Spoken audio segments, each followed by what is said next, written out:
ฮัลโหลทักทายสบายดีครับกับเฮาคือกับแบบสีลูกไซละพบกับช่องเนาะมื่อนี้ก็สีย่างไปกับไก่แต่เช้าทุกคนบรรยากาศโคตรดีตอนนี้ก็เป็นเวลา6 โมงย่างเนาะย่างลงไปเกือไก่เพราะว่าออกมาอยู่พี่กะหายมือเติบละหน้าตากันยังสีบวมๆหน้าตาคนละทุกคนเลยเบิ่งนำกันว่าจะเป็นยังไงเป็ดไก่ยังเหลือหลายสำใดหน่อยสำใดเบิ่งกันเลยเนาะมันขายไปเลยเรียวๆมีการตัดต่อสมุนโกงให้เบิ่งแล้วเนาะทุกคน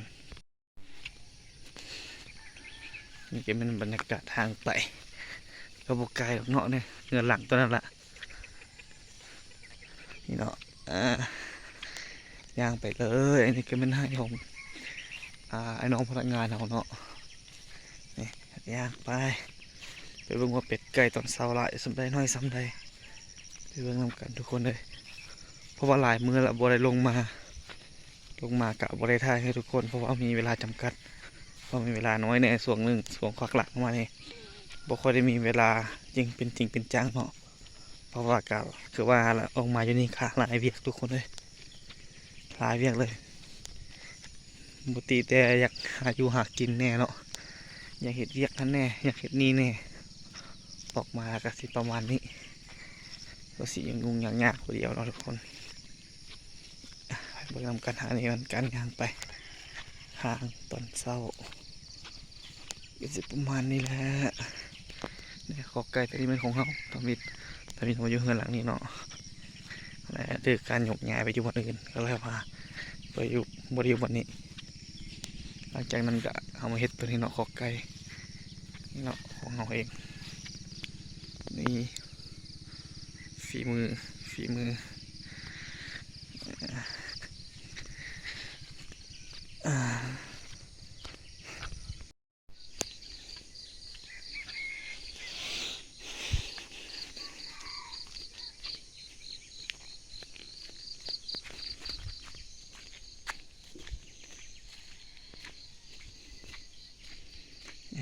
ย่างไปเลย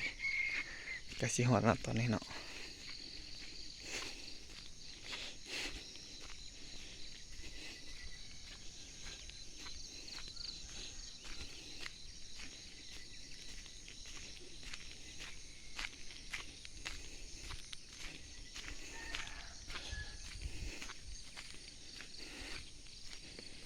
นี่โอ้เดี๋ยวเป็ดไก่กระไรสมควรบ่ได้มาโดนละก็ถือเป็นใหญ่สมควรเป็ดไก่ค่ะสมชื่อว่าเราตั้งตารอคอยว่าสมชื่อเราตั้งใจเลี้ยงมันทุกคน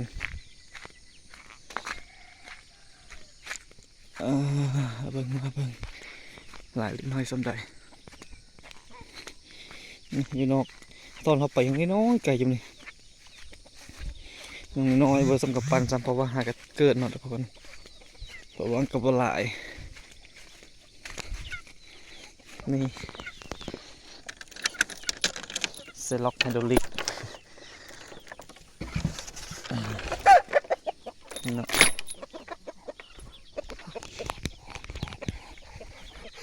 นี่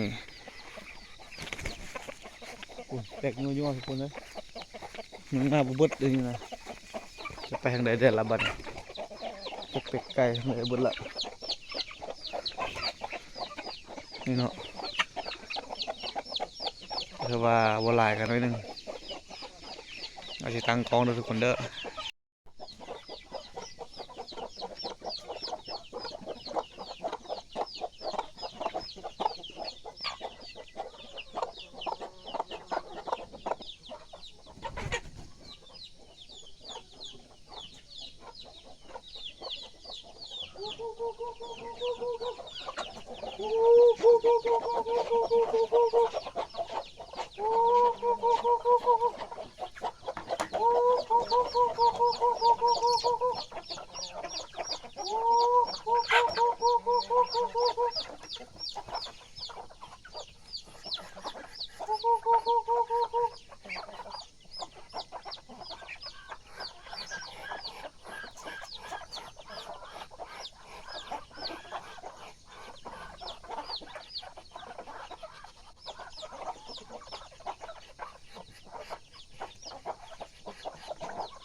หลังจากเกลือไก่ลำเกลือเป็ดต่อไปนี่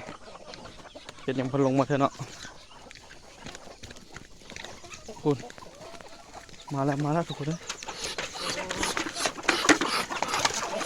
โอ้ย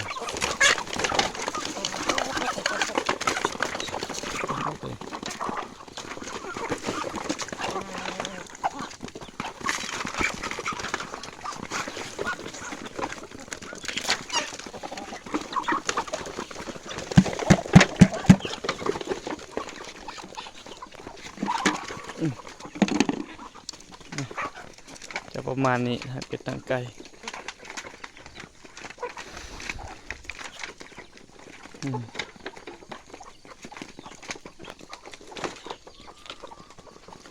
เป็ดโบราณทุกคนเป็ด3 ตัวไก่ยังบูฮูเลยเอาจากตัวบริณาบ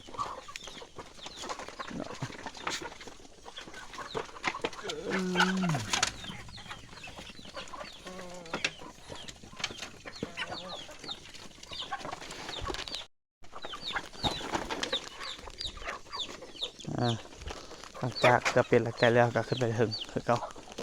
ไปเบิ่งมันกินก่อนเนาะว่ามันเสร็จจังใดเบิ่งก่อนว่ามันเสร็จจังใดเพราะว่าเมื่อวานนี้มันตีกันเนาะหลังจากที่เกิดแล้วก็ตีกัน ตีกันบนอื่นดอกไก่เม่บอลเป็นเสือไก่ตีเนาะมันก็เลยว่าตีกันเป็นธรรมดามันโบแปลกเรื่องนี้จะไว้กันมาหนึ่งถ้าว่าทุกคนตื่นมาแล้วเห็นบรรยากาศแบบนี้มีไก่เลี้ยงแบบนี้ถุงมือมีอยู่ในกินบ่ขาดทุกคนลองคอมเมนต์ดูว่าเป็นยังไงคิดยังไงแล้วอยู่รอดบอในถุงมือนี้เนาะนี่อันนี้ก็2 แม่เนาะอันนี้ก็แม่1ยังลูกตัวเดียวพอตื่นตายเบิดละ มีอยู่ไก่น้อยกะเอาบ่มีก็มีอยู่มีบ่หลายนะทุกคนเลยซ้ำนี่แหละเป็ดไก่อันนี้เอิ้นว่าความสุขเล็กๆน้อยๆสำหรับของเด็กบ้านนอกสิประมาณนี้แหละ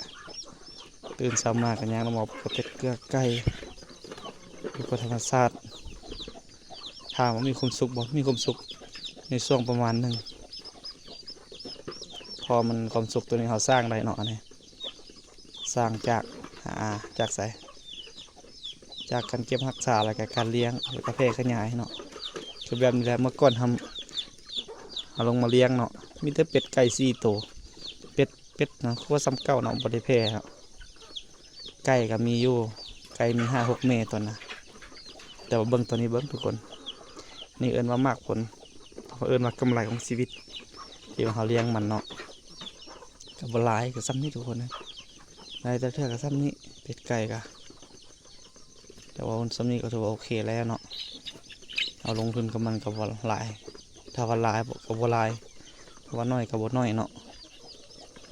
นี่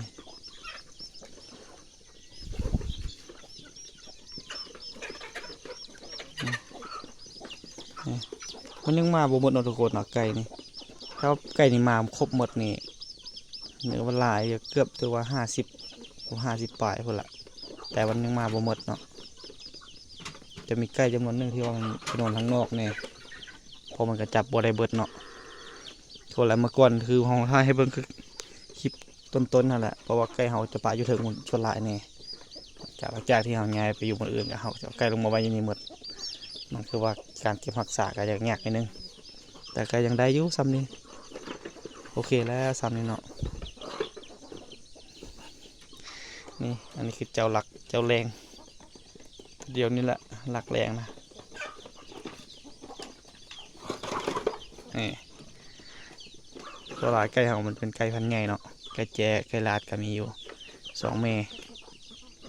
ตัวลายก็เป็นแต่ไก่ตีทั้งหมดแปลกใจเนาะทุกคนเป็ดเห็นตัวหนึ่งเนาะเป็ดละคิดว่าเป็ดบุครบเนาะลืมเบิ้งเมื่อกี้นี่แต่ครบ3 ตัวคือเก้าอย่างน้อยมันก็อย่างน้อยมันก็